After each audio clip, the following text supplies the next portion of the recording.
जमात अहमदिया ये दावा करती है कि उनके यहाँ खिलाफत का निज़ाम है और ये उनके सच्चा होने की दलील है। खिलाफत क्या है और क्या वाकई जमात अहमदिया के निज़ाम को खिलाफत कहा जा सकता है?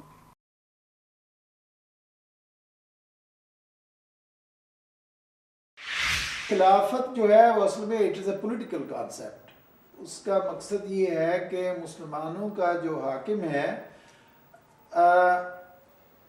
वो नबी करीम सल्लल्लाहु अलैहि वसल्लम का खलीफा होता है, इन मानों में कि वो आप सल्लल्लाहु अलैहि वसल्लम के बाद दीन का और दुनिया का इक़्तिदार इस्तेमाल करता है।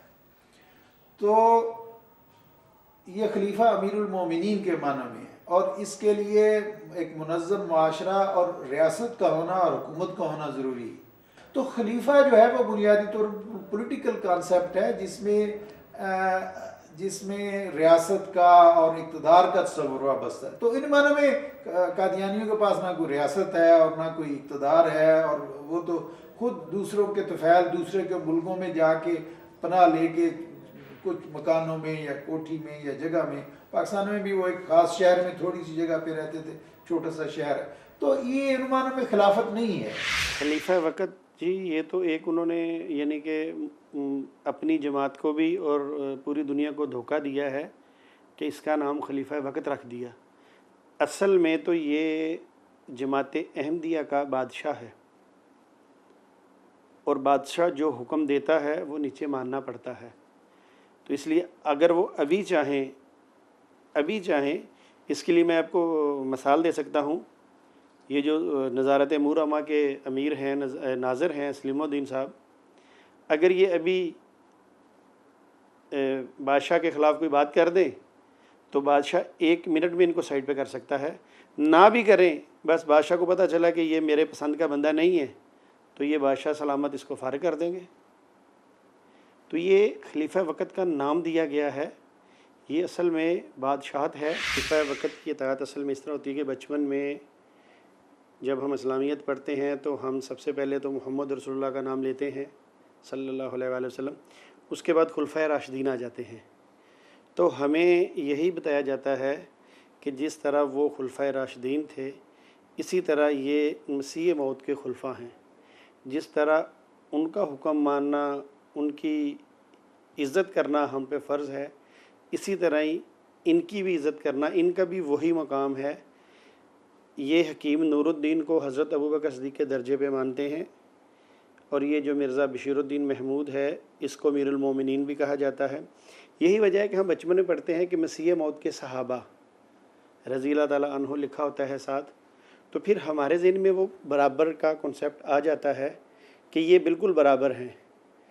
तो उसके बाद जब हमारे ज़हन में ये आ गया कि ये सहाबा हैं और इसी तरह हैं, तो यकीनन फिर ये भी बात आती है कि मिर्ज़ा साहब वसल्लम के बराबर हैं, इसलिए वो मोहम्मद सल्लल्लाहु अलैहि वसल्लम के सहाबा थे, तो ये मसीह मौत के सहाबा हैं। तो बाकी रहा ये जो कुछ इजाफ़ा करता चलो, ये जो कहते हैं खलीफ़ा अल्लाह चुनता है, तो मुझे अच्छी तरह याद है कि जब मिर्ज़ा मसरूर साहब की बारी आई खलीफ़ा बनने की, तो उस वक़्त एक मियाँ मंसूर नामी आदमी थे, वो भी बड़े मज़बूत कैंडिडेट थे कि मैं बनूँगा। तो जब वो ना बन सके, क्योंकि ये मियाँ फैमिली का अंदरूनी मामला होता है, इसमें कोई वोटिंग नहीं है कि हर कादियानी ने वोट देना है कि भाई हर अहमदी ने कि जी वो बना दें। ये रॉयल फैमिली ही उसको चुनती है और ये उसको सीट पे बिठा देते हैं, तो वो खलीफा बन जाता है। अगर ये खिलाफत के हामी हैं, अगर ये इनके दिलों के अंदर मुसलमानों के बारे में कुछ जज्बात हैं, तो खिलाफत उस्मानिया की तबाही पे ये मिठाइयाँ तकसीम ना करते।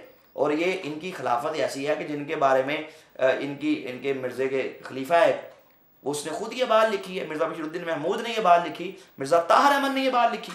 उसने कहा कि जो खलीफा है ये खुदा बनाता है, और उसने इसमें ये भी बात लिखी कि अगर बशीरुद्दीन महमूद ने अपनी एक तकरीर में ये बात कही थी, खुतबा जुम्मा में उसने ये बात कही थी, अगर मैं कोई ऐसी बात करूं कि जो खिलाफ इस्लाम हो, तो तुम्हें हक नहीं पहुंचता कि मेरी इस बात का तुम रद्द करो।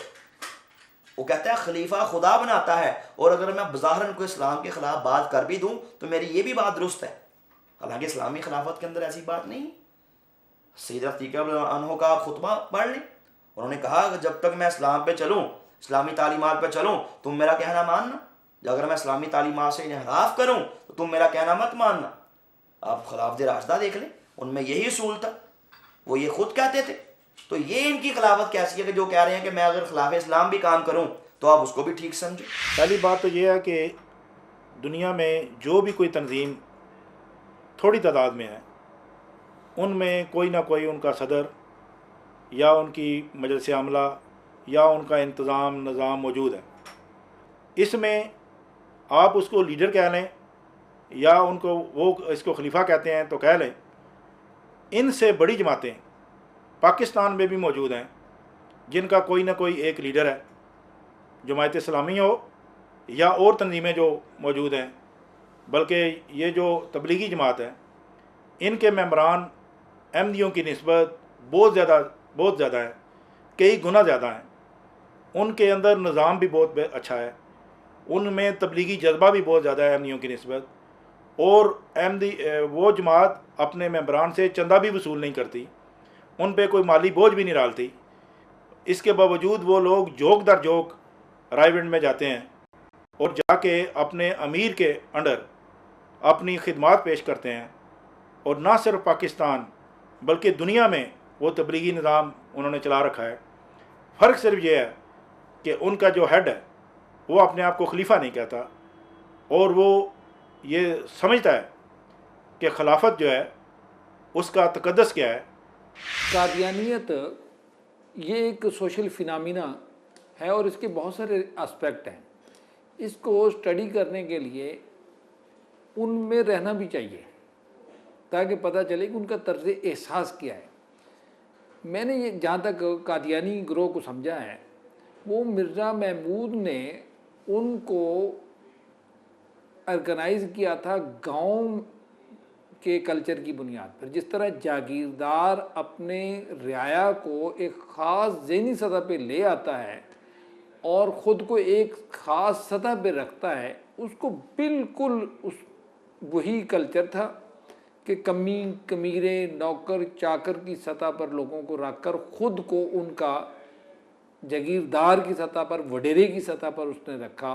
और वहाँ एक अजीबो गरीब उस जमात में खौफ और इताअत उसने पैदा की, नफसियाती तौर पर उनको किल कर। जनाब नगर का माहौल ऐसा है कि अगर कोई बंदा वहाँ रह के ये कह देना कि मैं जमात को नहीं मानता, तो वो उसको किसी भी ज़रिए से फंसा के इतना मारते हैं कि वो बंदा बस खामोश हो जाता है कि मैं जैसा भी हूँ मैं ठीक हूँ।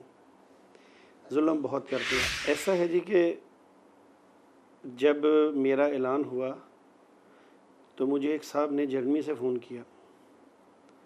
मुझे उन्होंने ये कहा कि तुम्हें मारना हमारे लिए मुश्किल नहीं है, हमने यहाँ पे बाहर से बैठे किसी बंदे को पैसे देने हैं और वो तुम्हें मार देगा। तो मैंने उनसे कहा, बात ये है कि मज़ा तो तब है कि जमात अहमदिया का बंदा कोई ये हरकत करे। उन्होंने कहा नहीं, जमात इस मामले में हाथ गंदे नहीं करती, जमात तो किसी मुसलमान को ही पैसे देगी 5-10 लाख रुपया और वह तुम्हें मार देगा। जो चनाब नगर में है उसमें ऐसा है जी कि ये जो नज़ारत अमूरमा है, नज़ारत औलिया है, उसके बाद जो कज़ा है इनकी सबसे बड़ी अदालत, जहाँ पर मुझे पता चला है कि ये मेरे वालिद साहब को भी बुलाते हैं जब मैं किसी प्रोग्राम में जाता हूँ। शायद ये इंटरव्यू सुनने के बाद वो फिर दोबारा बुलाएंगे।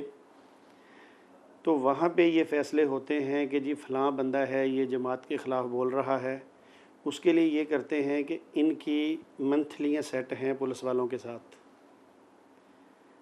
उनके ज़रिए ये बंदा उठवाते हैं और वहाँ पे उसकी छतलोर करते हैं। चूँकि उस बंदे के वालिदैन जाते हैं जमात के पास कि हज़रत वो हमारा बच्चे को पकड़ के ले गए हैं, तो जमात कुछ करे। फिर जमात कहती है जी वो तो बड़ा गुस्ताख है, वो ऐसा है, वो ऐसा है, उसने तो ये कहा, अच्छा हम कुछ करते हैं। इस तरह 1-2 दिन वो बंदा थाने रहता है, अच्छी उसकी मार कुटाई करते हैं, फिर ख़ुद ही जाते हैं, पकड़वाते भी खुद हैं, फिर छुड़ाते भी खुद हैं और वालिदैन से कहते हैं जी 50,000 रुपया पुलिस वाले मांग रहे हैं बंदा छोड़ने का। वो 50,000 अपनी जेब में डालते हैं बंदे पे एहसान कर दिया कि जमात ने छुड़वाया है, और बंदा जब घर जाता है तो वालिदैन से अलहदा डांट होती है, मार खाता है, तो वो फिर खामोश होकर बैठ जाता है कि यार जमात के ख़िलाफ़ पंगा नहीं लेना। ये सारा सिस्टम वहाँ पे चलता है। आम आदमी को इख्तलाफ करने का हक़ नहीं दिया जाता। इवन ऐसा होता है कि जब आप खलीफा वक़्त तक कोई बात पहुँचाना चाहते हैं तो आप डायरेक्ट उनको बात नहीं पहुँचा सकते।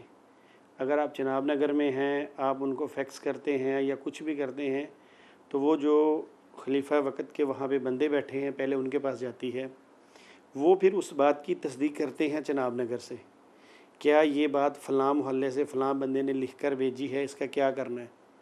फिर उनको पता चल जाता है कि हमारे ख़िलाफ़ फ़लाँ बंदा सर उठा के हमारी शिकायत कर रहा है, ठीक है, वो उस बंदे को वहीं हैंडल जनाब नगर में कर लेते हैं और जो भी उनसे होता है वो लोग उसके साथ करते हैं। खलीफा वक़्त तक तो तकरीबन 90% बातें नहीं पहुँचती। खलीफा वक़्त को ना फ़ोन करने की इजाज़त होती है और ना ही खलीफा वक़्त ख़ुद फ़ोन सुनता है, क्योंकि अगर हज़रत उमर फ़ारूक जैसे खलीफा वक़्त हों तो फिर तो वो अपने अवाम की बात सुने, फ़िक्रमंद हों। जब इन्होंने घोड़ों पे लाखों रुपया खर्च करना है, उनके साथ मिल बैठना है, और आप यकीन करें कोई भी का जमात अहमदिया का फ़र्द ऐसा नहीं है कि जो जमात में चंदा ना देता हो। ये आज जमात जितनी अमीर है उसकी वजह यही है कि हर फ़र्द जो उनसा है वो चंदा देता है, बेशक उसके घर में खाने के लिए है या नहीं है। और आप यकीन ये भी करें कि ये जितनी अयाशियाँ हो रही हैं ये इन गरीबों के पैसों से हो रही हैं। मैं भी अपने वक़्त में बाकायदगी से चंदा दिया करता था, मगर अब पता चलता है कि ये चंदे जाते कहाँ हैं। ये ऐसा ही है जी कि खलीफा वक़्त में और आम आदमी में जो फ़ासला है वो ऐसा है कि जैसे आप सऊदी अरब चले जाएं और आप जाके वहाँ कहें कि मैंने सऊदी अरब के बादशाह को मिलना है, तो आपको पता है आप नहीं मिल सकते। इसी तरह ख़ास करके अगर आपने कोई कंप्लेन करनी है फिर तो आप बिल्कुल ही सोचना ही छोड़ दें कि आप खलीफा वक़्त के पास पहुँच जाएंगे।